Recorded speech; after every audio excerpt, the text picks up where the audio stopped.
Hey guys, today I will be repairing this ESC. This comes from an electric unicycle, an EUC, specifically the Master Begode V2. The diagnostic was that the wheel would turn on and immediately turn off again. However, if I unplug the Hall sensors, it would turn on just fine. As soon as I plug back the Hall sensors, the wheel would turn off. You would hear like a click as if there was some sort of a protection fuse that would automatically turn on. So let's get right into it. So this is on the donor board. This is the board I'm going to be using to take some of the MOSFETs and put onto the other one. The arrangements of the pins are gate, drain, source, right, from left to right. And the drain is actually the whole back plate as well. So beneath the chip, there's a whole plate of metal, and that's the drain. Okay, cool. So the way you test these is that you put the positive lead on the source, so on the right, and then the negative on the drain, and then you see what voltage you have. So right now we have 0.4. And if I turn on the gate over here by putting the positive lead on the gate, and then do the same test, right, so usually you're turning on the MOSFET, so then the voltage goes through, and so you have no voltage drop. But in this case, we're still getting voltage drop. That doesn't necessarily mean there's an issue. It's just that, the board probably has some other stuff going on with it, whether it be some capacitors or whatnot. I'm not exactly sure, but that is stopping the gate from staying active once you release the positive lead on the gate. But in either case, the gate automatically shuts off, and we have a voltage drop across the drain and the source. So if I do that, so the way these are arranged is that you got 24 of them, and you have 4 in parallel that work together. So you could almost imagine it as just 6 MOSFETs for each phase, so 2 for each phase. And we can do this test. So you don't have to do the test on all 24 because they're all in parallel already. So if, they're literally connected together. So if we do the test over here, let's go together, let's do it together. So once again, 0.4, let me turn on the light. All right, here, these are flips, you gotta be careful. 0.4 as well. 0.4 as well. 0.4. Right, and here we're getting 0. Here we're getting essentially it's shorted. All right, so this whole row is different. And then over here, we get 0.4, okay? So this row, something's up with it. That's what it tells us right now. If we do a visual inspection, they all look really good. Honestly, none of them look burnt. So just visually, it's not enough to know if it's burnt or not. But yeah.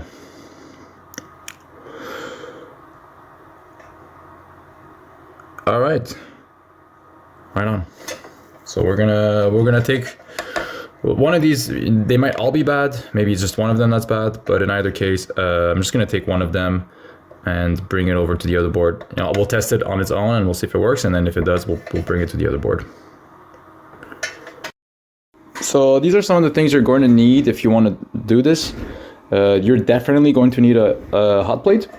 The thing is, these controllers, they output so much power, they have to dissipate so much heat that they have some really big copper plates on the top, some heat dissipation plates and current carrying.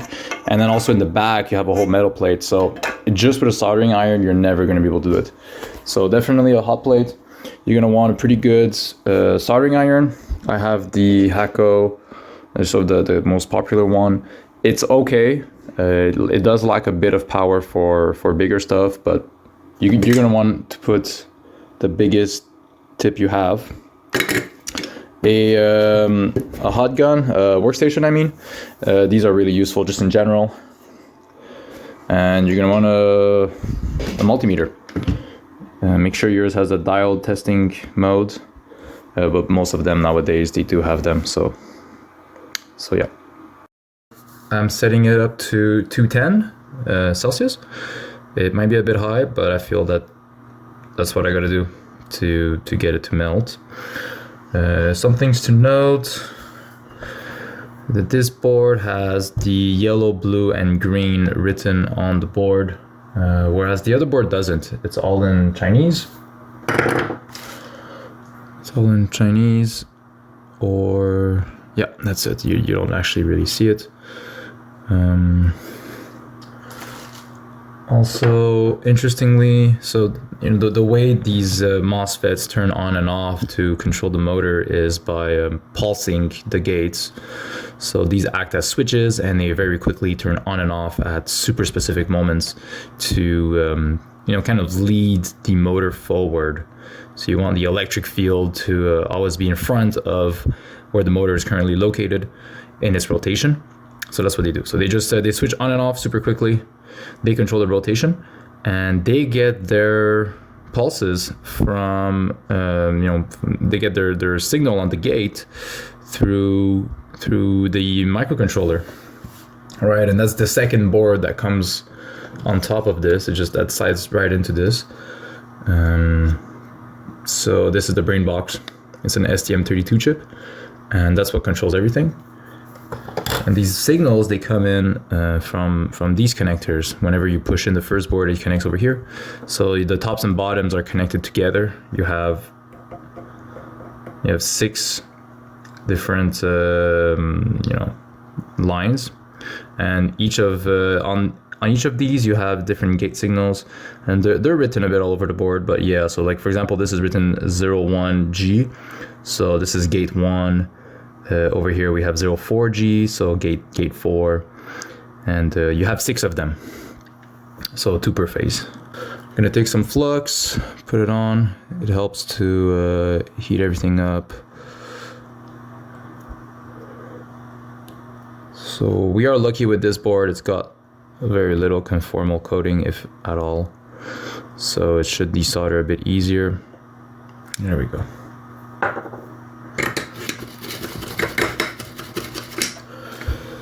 I will add a little bit of solder on my tip.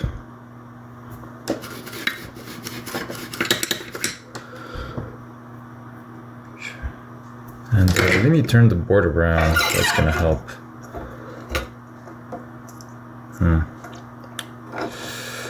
One super important thing is make sure your capacitors are discharged. Right, so you can do that by grounding, by shorting the 2 leads together. Ideally you could also just take a resistor and put a resistor across and short it, slowly, because it can be very violent. It could be a huge discharge of voltage, of current. But yeah, so you could also turn on the screen, turn on the EUC while the batteries are unplugged to make sure you drain all the capacitors. But yeah, very important.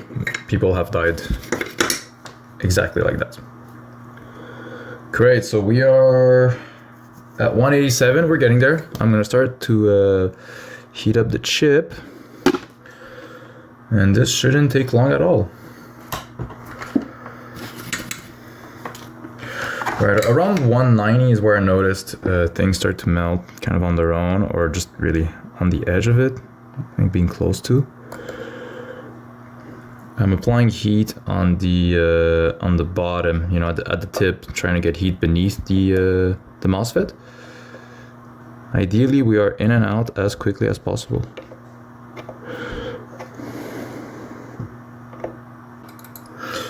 So we are at 211. Still not. There he goes. All right. That's it. Great. All right, let's bring down the heat. There you go. There it is.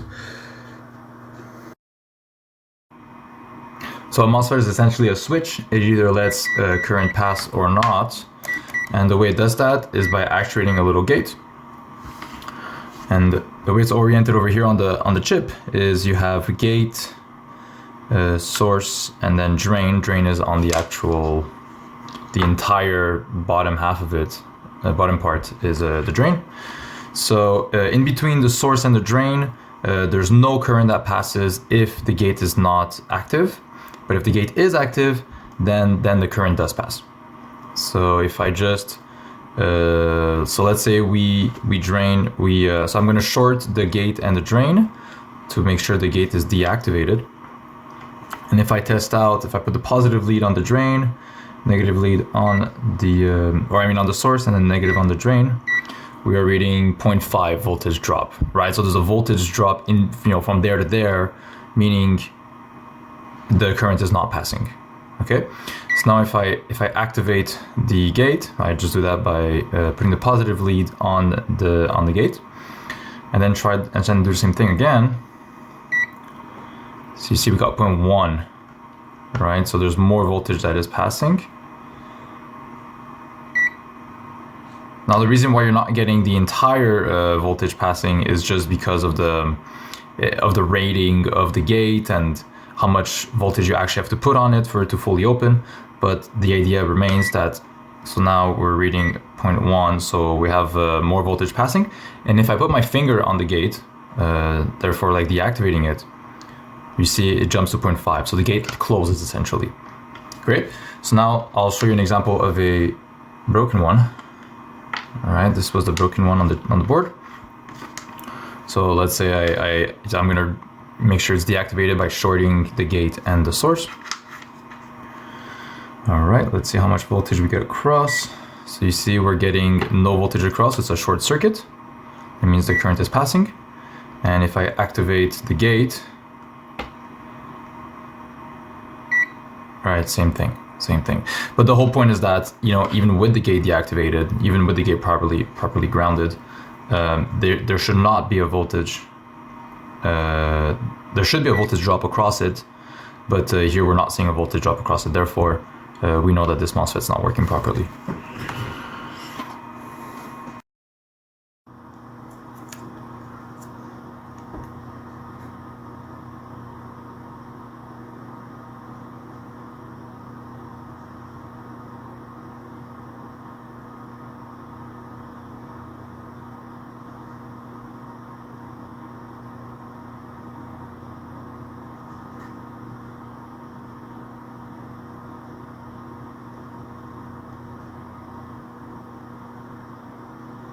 Okay. Oh, that might have been a little too much. All right, we'll see. So edit that over here. Maybe 2/3 a bit high at the moment, but we'll see. Okay. Let's place them all right now. All right, one. Why did I do the fourth one? I'm not putting a fourth one at the moment. 2, and then 3.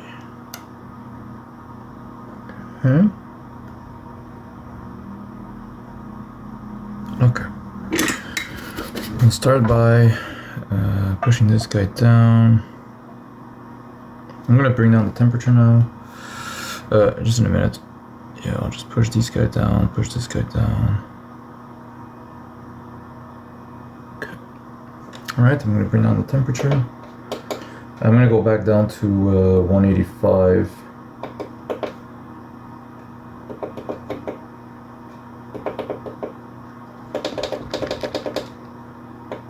No, 190. Okay, let's go with that.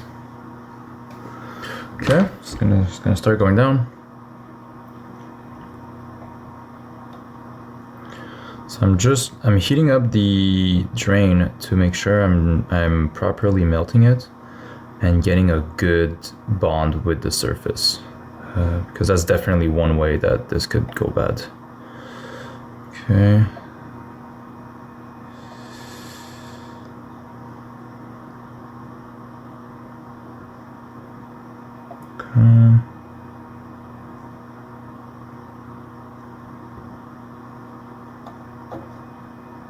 Okay.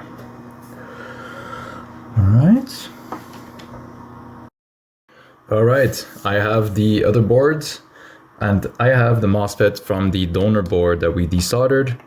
I'm gonna solder it on right now. The hot plate, I'm putting it up to 190. I've noticed that it's a good temperature.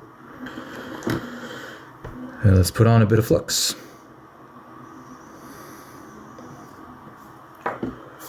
Okay. Right, so it's liquid. You see, so it's liquid on its own, which is good. That's what we want. Okay, great.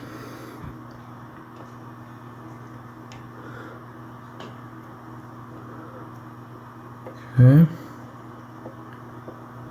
And now I'm just applying heat to the base, and we should kind of feel a moment where everything is going to move slightly, and that's when we know.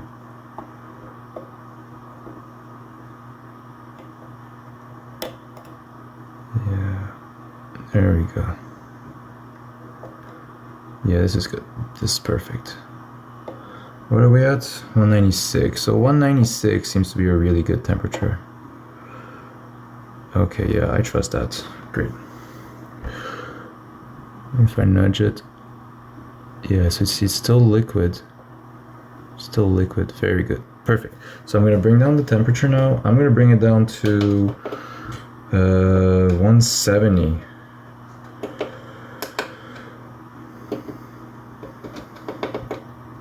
Yeah, we're gonna bring it down to 170, and I wanna get it cold enough that I can fix this, the solder that got onto this terminal. Right.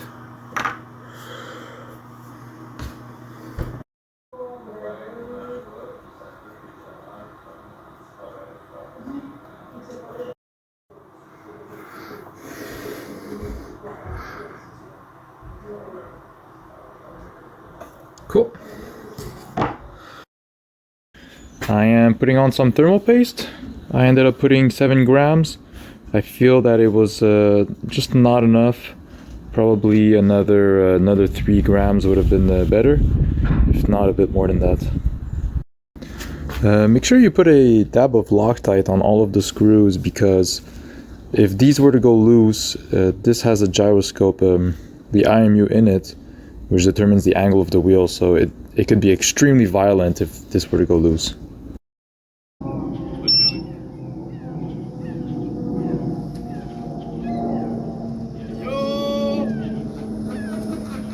Ça marche?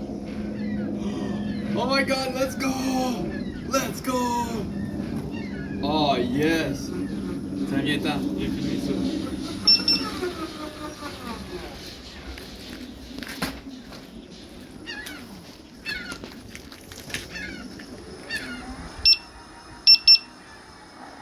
Allez, c'est super ça.